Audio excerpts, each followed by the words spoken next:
అన్న పెద్ది సుదర్శన్ రెడ్డి గారితో మీరు ఉద్యమం టైంలో కూడా ఆయనతో పాటు మీరు తిరిగారు, ఆయనతో పాటు మీరు ఉద్యమంలో పాల్పంచుకున్నారని చెప్తారు. అసలు ఎలా ఉండేవాడు పెద్ది సుదర్శన్ రెడ్డి? అంతకుముందు ఎలా ఉండేవాడు, ఎమ్మెల్యే అయినాక ఎలా ఉండేవాడు? పెద్ది సుదర్శన్ రెడ్డి అన్న ఎమ్మెల్యే అయినాక ఎట్లున్నాడో, ఎమ్మెల్యే కాకముందుకు ఎట్లున్నాడో ఒకటే తీరు ఉన్నాడు.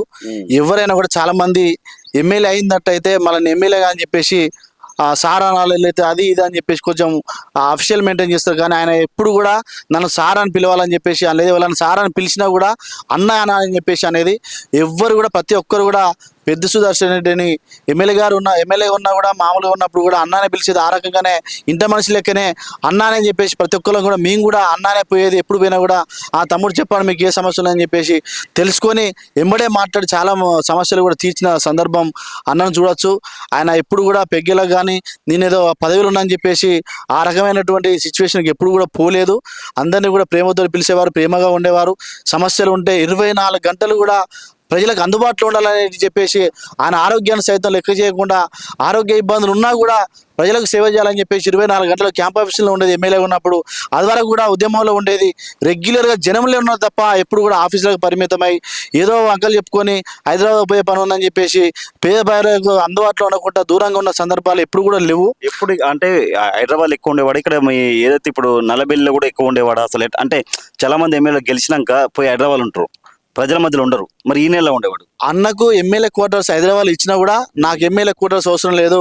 నన్ను గెలిపించింది నర్సంపేట ప్రజలు, నేను నర్సంపేట ప్రజల దగ్గరనే ఉంటా, వాళ్ళు పెట్టిన అన్నమే తింటా అని చెప్పేసి నర్సంపేట క్యాంప్ ఆఫీసులనే ఉన్నాడు తప్ప ఎప్పుడు కూడా హైదరాబాద్ ఉన్న చరిత్ర లేదు. హైదరాబాద్ అసలు ఆడిపోయిన చరిత్ర కూడా లేదు. ఏదైనా పనుల మీద పోవడం తప్ప ఆయన అక్కడ ఉండేది అయితే ఎప్పుడు కూడా ఉండలేదు. అక్క కూడా ఇక్కడే ఉండేది, ఫ్యామిలీతో సహా ఇక్కడనే. వాళ్ళ పిల్లలు కూడా ఇక్కడ ఉన్న మామూలు ఉన్న స్కూల్లోనే వేసిండు, మామూలు స్కూల్లోనే చదివించి ఇక్కడనే ఉండేది. మేము ప్రత్యక్షంగా రెగ్యులర్గా పోయి కలిసేది.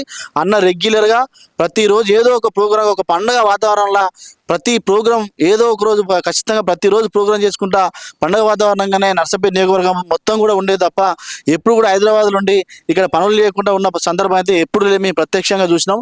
రెగ్యులర్గా మేము కళాకారులుగా, గవర్నమెంట్ కళాకారులు కూడా మేము ప్రభుత్వం వచ్చిన తర్వాత కూడా అన్నతో పాటుగా రెగ్యులర్గా వెళ్ళి పాటలు పాడినాం. చేసినటువంటి పథకాల మీద కూడా పాటలు పాడిన కనుక మాకు తెలుసు. ఆ రకంగా ప్రజలకు అందుబాటులో ఉండే తప్ప దూరంగా అయితే ఎప్పుడు లేడన్న. ఇప్పుడు మీరు కళాకారులు అంటారు, మీరు చాలా పాటలు పాడాలని చెప్తారు కదా, మరి పెద్ది గారి మీద ఏమన్నా పాట పాడగలరా? పాడిన ఇదివరకు కూడా అన్నారు. పేదోళ్ళ ఆకలి బాధలు పాపం వచ్చిండు పెద్దన్న మా పెద్ది సుదర్శనన్న, త్యాగాల దారెంట బాటసారిలా వచ్చిండే పెద్దన్న మా పెద్ది సుదర్శనన్న, దీనుల బంధువన్న మా పెద్ది సుదర్శనన్న, అరే యోధాను యోధుడన్నా మా పెద్ది సుదర్శనన్న, దగా పడ్డ మన తెలంగాణకై దండు నడిపినాడు, కేసీఆర్కు అండగా నిలిచి ముందు నడిచినాడు, కంచసేను మేస్తే అన్న మంచ మీద ఉండి తరిమి ఆంధ్ర పాలకుల తరిమి కొట్టుటకు పోరు నడిపినాడు, ఉద్యమ కాగడ నేర్పిండు దీనుల బంధువమ్మ మా పెద్ది సుదర్శనన్న, అయ్యో యోధాను యోధుడమ్మ మా పెద్ది సుదర్శనన్న, పేదోళ్ళ ఆకలి బాధలు బాప వచ్చిండే పెద్దన్న మా పెద్ది సుదర్శనన్న, త్యాగాల దారెంట బాటసారిలా వచ్చిండే పెద్దన్న మా పెద్ది సుదర్శనన్న. అట్లా ఆ రకంగా త్యాగాల దారులు వేసుకుంటా పేద ప్రజల కోసం సేవ చేయాలని చెప్పేసి వచ్చేటువంటి అన్న ఇప్పుడు రాకుండా మమ్మల్ని వీడి వెళ్ళడం చాలా అసలు మేము జీర్ణించుకోలేకపోతాం. నిజంగా అన్న మీద పాటలు పాడాలంటే కూడా మాకు గొంతు వస్తలేదు, పాట వస్తలేదు. ఆ రకంగా అనేక సమస్యల పైన ఎప్పుడు పోయినా కూడా తమ్మి అని చెప్పేసి కడుపులో పెట్టుకుని చూసుకునేటువంటి మా పెద్దన్న, మాకు పెద్ద దిక్కు ఉన్నటువంటి అన్న లేకపోవడం చాలా బాధాకరం. అందుకోసమే పాటలు కూడా మాకు పాడడానికి వస్తలేదు.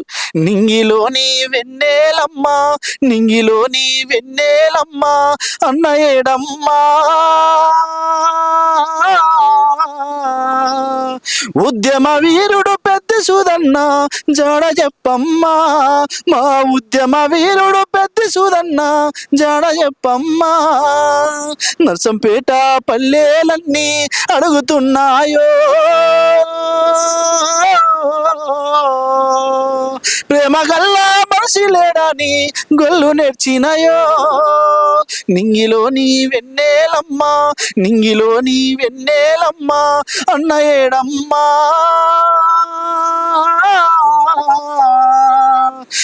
ఉద్యమ వీరుడు పెద్ద సుదన్న జడ తెలుపమ్మా, మా ఉద్యమ బిడ్డ పెద్ద సుదన్న జడ చెప్పమ్మా. నిజంగా అన్న ఏ లోకాలన్నా అన్న ఆత్మ శాంతి చేకూరాలని, అన్న కోసం అన్న బాటలో ఖచ్చితంగా సప్నకేమడి కూడా మేమంతా కూడా నడుస్తాం. మా పాటగా, మా మాటగా, మా ఆటగా ఖచ్చితంగా నర్సంపేట పల్లెల్ని తిరుగుతాం. అన్న స్ఫూర్తిగా తీసుకొని ముందుకెళ్తాం. వచ్చే ఎన్నికల్లో అక్కను కూడా మరి ఎమ్మెల్యేగా చూడబోతున్నాం, చూస్తామని చెప్పేసి మేము భరోసాగా ఉన్నాం.